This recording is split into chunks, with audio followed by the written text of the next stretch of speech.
In the autumn of 9 AD, deep within the dark forests of Germania, 3 Roman legions marched to their doom. What began as a routine patrol would become the most catastrophic military disaster in Roman history, a betrayal so complete that it shattered the dreams of empire and changed the course of European civilization forever. This is the story of the Battle of Teutoburg Forest, where nearly 20,000 Roman soldiers vanished into the mists of history, and where the ambitions of Augustus himself died among the twisted roots and muddy streams of an ancient woodland. The man who would orchestrate Rome's greatest humiliation was not some savage barbarian chieftain screaming war cries from the forest depths. He was Arminius, a Germanic prince who spoke perfect Latin, held Roman citizenship, and had served with distinction in the Roman military. Educated in the finest schools of Rome, trained in Roman tactics, and trusted by Roman commanders, Arminius represented something far more dangerous than any enemy Rome had faced before. He was the enemy within, a wolf in Roman clothing who understood every strength and weakness of the legions he would soon destroy. Born around 18 BC as a prince of the Cherusci tribe, Arminius had been taken to Rome as a young hostage, a common practice designed to ensure tribal loyalty. But instead of breaking his spirit or converting him to Roman ways, this education had given him something infinitely more valuable. He learned to think like a Roman while his heart remained Germanic. He studied their military formations, memorized their tactical responses, and gained their complete trust. When he returned to Germania years later, he carried with him the keys to Rome's destruction. Standing opposite Viceroy was pub-cunning adversarius Quintilius Varus, a man whose name would become synonymous with military disaster. Yet Varus was no bumbling fool, despite what Roman historians would later claim. He came from ancient patrician stock, though his family had fallen from political grace when his father joined the conspiracy to assassinate Julius Caesar. Through strategic marriages and competent service, Varus had rebuilt his family's reputation. His marriage to Claudia Pulchra, grandniece of Augustus himself, had secured his position in the imperial inner circle. Varus had proven himself as a capable administrator and military commander during his governorship of Syria, where he had handled a delicate rebellion with both firmness and mercy. When the Great Illyrian Revolt demanded Augustus's attention elsewhere, the emperor felt confident appointing Varus as governor of Germania in 7 AD. It seemed a natural choice. Varus understood frontier politics, had experience managing tribal relationships, and possessed the diplomatic skills necessary to continue the slow process of Romanizing the Germanic peoples. By the summer of 9 AD, Varus commanded a substantial force deep in Cherusci territory. 3 full legions bore the proud numbers XVII, 18, and 19, each representing centuries of Roman military tradition. Alongside these veteran formations marched auxiliary cavalry squadrons and light infantry cohorts, bringing his total military strength to approximately 20,000 men. But the Roman presence extended far beyond soldiers. Thousands of camp followers, servants, and the unofficial families of legionaries accompanied the army, creating a massive moving population that stretched for miles along any road they traveled. Varus had established his summer headquarters along the Weser River, positioning his forces to project Roman power throughout the region while maintaining supply lines back to the Rhine. The location seemed strategically sound, placing Roman authority at the heart of Allied territory while demonstrating confidence in local loyalty. Archaeological evidence suggests this camp housed around 12,000 legionaries alongside their auxiliary support, creating a temporary Roman city in the Germanic wilderness. As autumn approached and the campaigning season drew to a close, Varus began preparations for the army's return to winter quarters along the Rhine. This seasonal movement was routine, a well-established pattern that had been repeated countless times across the empire's frontiers.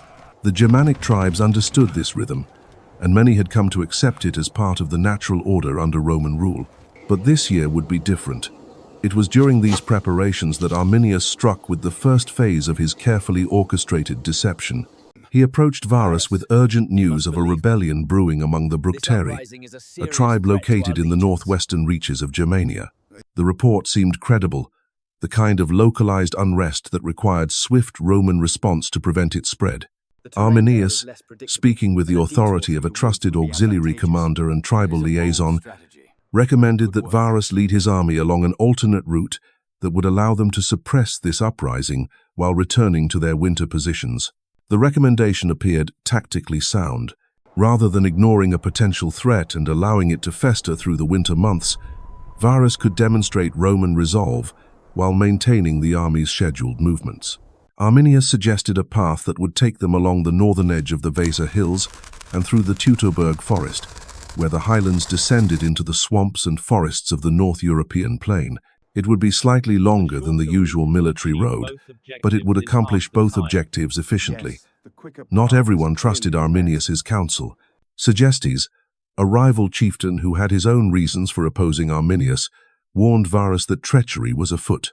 He urged the Roman commander to arrest Arminius and his supporters immediately, claiming that a conspiracy was already in motion. But Varus dismissed these warnings as the petty jealousies common among Germanic tribal politics. After all, Arminius had proven his loyalty repeatedly, serving Rome faithfully for years and providing valuable intelligence about tribal movements and intentions. The decision to trust Arminius would prove to be the most catastrophic military judgment in Roman history. But from Varus's perspective, it seemed entirely reasonable. He was dealing with a man who held Roman citizenship, who had served in Roman ranks, who spoke Latin fluently, and who had never given cause for suspicion. The idea that such a person would orchestrate the complete destruction of 3 Roman legions was simply unthinkable. As the Roman army began its fateful march in early September, they moved out of combat formation, a decision that reflected their confidence in friendly territory and their focus on speed rather than security. Varus had not bothered to send scouting parties ahead into the Teutoburg forest, another choice that would prove disastrous. The massive column stretched for miles through the increasingly difficult terrain, with legionnaires struggling to fell trees, build temporary roads, and bridge streams and ravines that blocked their path. The forest seemed designed by the gods themselves to thwart Roman military advantages. Narrow paths prevented the disciplined formations that made Roman infantry invincible in open battle. Dense undergrowth concealed potential threats while channeling the army's movement along predictable routes. Deep brooks and rivulets slowed progress and separated units from one another. The very landscape that had once seemed like mere inconvenience was revealing itself as a carefully chosen killing ground. Weather conditions deteriorated as the Romans pushed deeper into the forest. Violent rain and wind separated the already extended column even further, while the ground became treacherous with mud around exposed roots and fallen logs. Tree branches broke and crashed down without warning, adding to the confusion and fear that was beginning to spread through the ranks. What had begun as a routine march was becoming a nightmare of mounting difficulties and growing unease. On the first day of the march, Arminius made his final deceptive move. He requested permission to leave the army temporarily in order to rally Rome's Germanic allies, who could assist in suppressing the supposed Bructeri rebellion. Varus granted this request without hesitation, viewing it as further evidence of Arminius's dedication to Roman interests. As the Romans built their camp near the end of that first day, Arminius disappeared into the forest to coordinate the final preparations for the ambush that would destroy them all. The second day dawned with an ominous stillness that seemed to press against the Roman column like a living thing. The usual sounds of Germanic wildlife had fallen silent, replaced only by the squelch of boots in mud and the creak of leather and metal as 20,000 souls push into what, deeper, would become their tomb. Varus rode near the head of the column, his mind occupied with administrative concerns and the tactical that award Bructeri uprising challenges of the supposed them. He could not have known that every step forward was taking his army deeper into the most elaborate trap ever conceived against Roman forces. The terrain grew increasingly hostile as they advanced. The passage between the Calcries Hill and the Great Bog to the north narrowed to a corridor barely 200 meters wide, forcing the massive into a Dan-Roman column to compressorously elongated formation. This was no accident of geography but the result of months of careful planning by Arminius and his confederates. During the summer, while Varus had been conducting routine administrative duties and receiving tribal delegations, Germanic warriors had been secretly constructing fortifications along this very route. Archaeological evidence reveals the stunning scope of this preparation. A turf wall stretching over 700 meters had been erected along the northern slope of Kalkries Hill, standing nearly 5 high feet and topped with wooden palisades. Limestone's strength-reinforced forces carefully placed gates allowed Germanic sections while and key to control the flow of battle. This was not the work of savage barbarians fighting with crude weapons and desperate courage. This was military engineering that would have impressed Roman siege specialists, executed by men who understood exactly how Roman armies moved and fought. The ambush began with a whiz-off death that grew into a roar of destruction. As the lead elements of the Roman column entered the narrow passage, Germanic warriors materialized from the forest like vengeful spirits.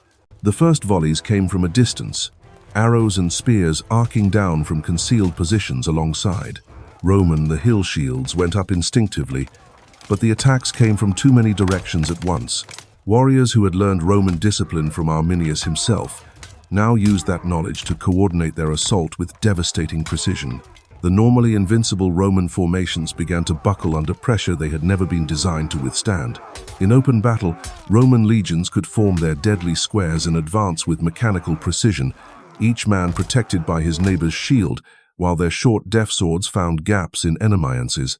But here in forest, this corridor, with enemies attacking formations from elevation and concealment, those became death traps. Men crowded together made easier maneuvering or defective means to narrow prevent targets, while organized spaced counterattacks. Panic began to spread through the Roman ranks like wildfire. These were veteran soldiers who had faced Germanic tribes before, but never under conditions like these. The enemy seemed to be everywhere and nowhere, striking from the shadows before falling back into the forest depths Mel officers show. Roman muted orders that were lost in the chaos of battle, their voices drowned by the screams of wounded men and the crash of falling trees that Germanic warriors had prepared as additional obstacles. Varus finally understood the magnitude of his situation when scouts brought word that their supposed allies had become their executioners. The Bructeri rebellion had been a lie, a carefully crafted deception designed to lure the Roman army into this perfect killing ground. Arminius, the man he had trusted above all others, had orchestrated every detail of their destruction. The realization hit like a physical blow, but by then it was far too late for anything but survival. The Roman army attempted to maintain some semblance of order as they pushed forward through the ambush zone. Engineering units worked desperately to clear obstacles while infantry tried to form defensive screens. But every delay allowed more Germanic warriors to join the attack, and Arminius had planned for this as well.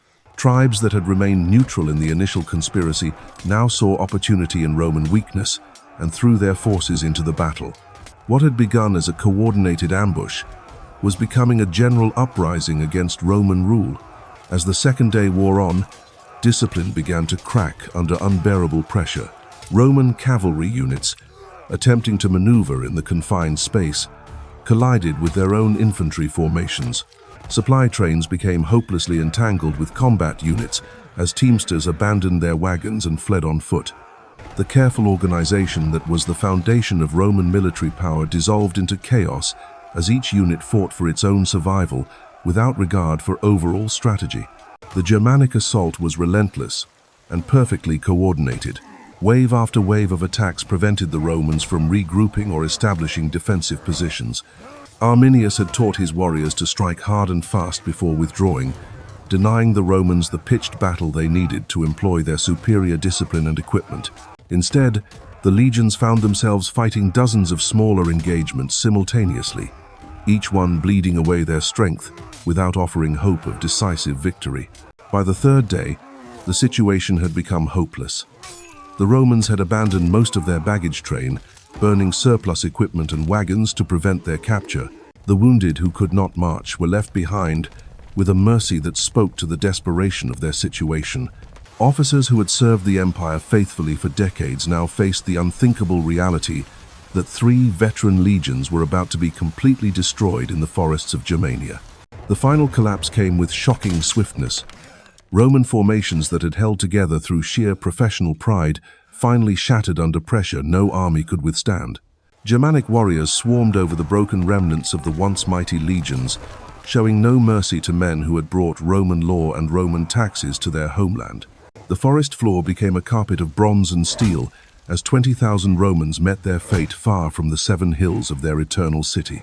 In those final moments, as Germanic war cries echoed through the trees and Roman eagles fell into barbarian hands, the course of European history pivoted on the edge of a Germanic blade. The ambush at Teutoburg forest had succeeded beyond even Arminius's wildest dreams, and the repercussions would echo through the centuries that followed. The death of Publius Quinctilius Varus came not in glorious battle but in the bitter recognition of complete defeat.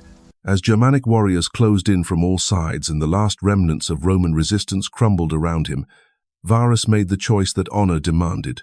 Rather than face capture and the humiliation that would follow, he drew his sword and fell upon it, ending his life in the traditional Roman manner. His senior officers followed suit, choosing death over the shame of surrender. He had governed Syria with wisdom and skill, had married into the imperial family, and had earned Augustus's trust, and in his final moments became a symbol of Rome's greatest military catastrophe. The slaughter that followed was methodical and merciless. Germanic warriors moved through the battlefield like reapers in a blood-soaked harvest, finishing wounded Romans and stripping bodies of their valuable equipment. The forest floor disappeared beneath a carpet of bronze armor, iron weapons, and the crimson stains of 20,000 lives cut short. Legionary eagles, those sacred standards that embodied centuries of Roman military tradition, were torn from the hands of their dying bearers and claimed as trophies of Germanic victory. Some Romans attempted to flee throughs wilderness, abandon the tractoring their heavy equipment in desperate bids for survival. Thesative's face, scattered, fogged a landscape that seemed to conspire against them, with every stream and ravine becoming another obstacle in their race against death. Germanic hunters pursued them like wolves chasing wounded deer, using their intimate knowledge of the terrain to cut off escape routes and corner the desperate survivors. Only a handful of Romans would ever see the Rhine again, their accounts providing the sole testimony of the disaster that had befallen their comrades. The aftermath of the battle revealed the true scope of Arminius's planning. This heinous uprising had not been a lucky ambush, but a master precision. Archaeological with Roman piece of strategic deception, execute evidence discovered centuries later would show that the Germanic forces had spent months preparing the battlefield, constructing fortifications and positioning obstacles with an engineering in sophistication that matched anything the Roman military manual. Arminius had taken everything he learned in Roman service and turned it against his former masters with devastating effectiveness. Word of the catastrophe reached Augustus like a dagger thrust to the heart of the empire. The emperor wad Roman power had extended to the edges of the known world, who had brought peace and prosperity to millions, received the news in his palace on the Palatine Hill. Ancient sources tell us that his reaction was immediate and overwhelming. Augustus struck his head against the walls of his chamber, crying out in anguish, "Quinctilivare legiones rede." "Give me back my legions, Quinctilius Varus." The phrase became his obsession, repeated endlessly as he paced the corridor, man-haunted of power lighted by ghosts. The psychological impact on Augustus was profound and lasting. For months afterward, the master of the Roman world let his hair and beard grow unkempt, refusing the grooming that befitted an emperor. He observed the anniversary of the disaster each year as a day of mourning, wearing dark clothes and avoiding public appearances. The man who had conquered Egyptum, the Mediterranean, TAN, had been by news broken from a Germanic he-forest had never seen. The 3 lost legions Wula 17th never be reformed, their numbers forever. 18 and a 19 retire from the Roman military roster, like cursed names that cool be spoken. The strategic, never-again consequences of hate the Roman T approach empires fundamental to expansion. Teutoburg forest res defense. TD frontier Annius, Augustus's Heribert stepson, was enforced to abandon plan hist triumph, reinforce the Rhine within Rome, to full and rushed along the rivesments. 8. Transformed legions were concentrating what had been a base for conquest into a defensive barrier that would define the limits of Roman power for centuries to come. The dream of a Roman Germania, cities and roads and temples, stretching to Elbe River oft in the Mew, die the Teutoburg forest. But perhaps the most significant consequence was what did not happen. The Germanic peoples east of the Rhine would remain outside the Roman sphere, and institutions without the transform developing their own culturing influence of Roman law and administration. Where Roman victory might have created another Gaul, with Germanic tribes gradually adopting Roman customs and eventually becoming full citizens of the empire, defeat ensured that a fundamental cultural divide would persist. The Rhine became not just a military frontier, but a civilizational boundary that would influence European development for millennia. Arminius himself would not long survive his greatest triumph. The unity he had forged among the Germanic tribes proved as fragile as it was effective, dissolving into traditional rivalries and personal ambitions once the common Roman enemy had been eliminated. His own Cherusci people eventually turned against him, viewing his growing power with suspicion. In 21 AD, 12 years after his victory at Teutoburg forest, Arminius was assassinated by members of his own family who feared he sought to make himself king over all the Germanic peoples. The irony was bitter and complete. The man who had saved Germanic freedom from Roman tyranny was killed by his own people for the crime of seeking the very power that might have made that freedom permanent. His death ensured that the Germanic tribes would remain divided and vulnerable, easy prey for future Roman campaigns of revenge and reconquest. Yet his legacy lived on in ways that even he could not have foreseen, inspiring resistance movements and national awakening that would echo through the centuries. The Romans themselves never forgot the lesson of Teutoburg forest, though they remembered it in different ways. Military commanders studied the battle as an example of how overconfidence and poor intelligence could destroy even the finest armies. Politicians cited it as proof that some peoples were too savage and treacherous to deserve the benefits of Roman civilization. Poets and historians transformed it into a cautionary tale about the dangers of trusting barbarians and the price of abandoning traditional Roman virtues. Yet for all their analysis and moralizing, the Romans never truly understood what had happened in that Germanic forest. They saw betrayal where there had been patriotism, barbarism where there had been cultural refinement, savagery where there had been a desperate fight for survival. Arminius was not a Roman auxiliary who had betrayed his oath, but a German prince who had never forgotten his true allegiance despite years of study and service in Rome. The archaeological discoveries of the late 20th century have revealed details that the ancient sources could never have imagined. At Calcrease, where modern scholars believe the final phase of the battle was fought, metal detectors have uncovered thousands of Roman artifacts scattered across square kilometers of countryside. Coins bearing the countermark of Varus himself, fragments of armor and weapons, personal items including jewelry worn by the wives and children who accompanied the doomed legions, all tell the story of that terrible September more vividly than any ancient historian. Among the most poignant discoveries are the remains of Roman fortifications, desperate defensive works thrown up in the final hours as the legions fought for survival. These earthworks, barely begun before they were overrun, speak to the courage of men who continued to follow military protocol even as their world collapsed around them. Roman engineering discipline, maintained even in the face of certain death, stands as a monument to the professionalism that had built an empire stretching from Scotland to the Sahara. The human remains tell their own grim story. Bones bearing the marks of weapons, skulls split by Germanic axes, skeletons scattered across the battlefield in the random patterns of panicked flight and final desperation. Some bodies show evidence of ritual treatment, suggesting that Germanic religious practices included the sacrifice of captured enemies to their war gods. The fate of Roman prisoners, if any were taken alive, remains one of the darker mysteries of the Teutoburg forest disaster. Modern German nationalism would eventually claim Arminius as a founding hero, renaming him Hermann and celebrating him as the liberator of the German people from foreign oppression. Massive monuments were erected in his honor, and his story was retold countless times as proof of German courage and independence. The irony was profound, for the tribes that Arminius led bore little resemblance to the later German nation, and the freedom he fought for was not the freedom of a unified people, but the traditional independence of scattered tribal communities. The true legacy of Teutoburg forest lies not in later nationalist mythmaking, but in the fundamental shift it represented in the balance between civilization and barbarism, between empire and independence, between the Roman ideal of universal law and the Germanic tradition of tribal freedom. In those 3 days of September, the course of European history pivoted on decisions made by two men who understood each other far better than either could admit, yet who represented worldviews that could never be reconciled. The ambush at Teutoburg forest stands as one of history's most decisive moments, a single battle that redirected the course of Western civilization. In 3 bloody days, Arminius accomplished what no enemy of Rome had achieved since Hannibal crossed the Alps. He didn't just defeat a Roman army, he shattered the Roman dream of universal empire and drew a line across Europe that would endure for 2,000 years.